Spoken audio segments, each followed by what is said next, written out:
Hello folks, Norm the teacher here again with another 3-minute introductory metalworking lesson.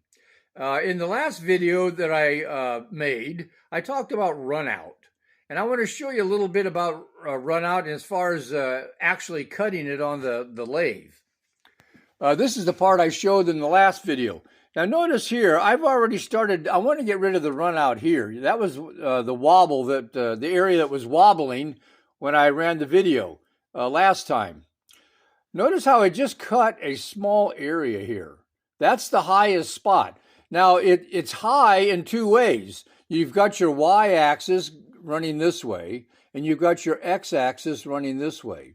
Some people turn them around and call the other x and y. Maybe they do. So I'm called this x and I call that y.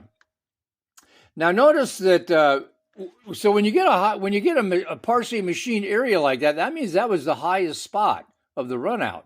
Now notice how it didn't machine right here. That's because along the x-axis, it's not a true cylinder, and then as far as the y-axis, it's not a true cylinder either. And so you have to machine with the idea that runout is going to occur along both axes. Now, I'm going to show you actually cutting some here. On a mini milling machine,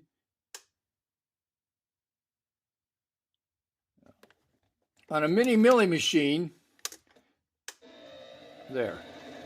I had that thing actually. All right, I got a bearing that's got to warm up there. Matter of fact, if you ever hear that sound, that's a bearing that where the grease isn't well distributed, and you might have to wait till the bearing warms up a little bit. Okay, so let's get rid of some more runout here. I'm going to see. I don't think I'm on it yet, so I'm going to move the cross feed in about 4 thousandths. 1, 2, 3, 4. And let's see if I get some cutting here. Yeah, there we go. Now hear that chunk, chunk, chunk, chunk? That is the runout being cut off. Now notice how it's cutting along the x-axis there. And then when I get this out here further, the chunk, chunk, chunk goes away because it's still low where the pointer is pointing at right now. The cutter is pointing at. So now I go back. Remember, on your mini lathe, just do 4 or 5 thousandths at a time. I'm going to go in another 1, 2, 3, 4. And here we go. That's getting run.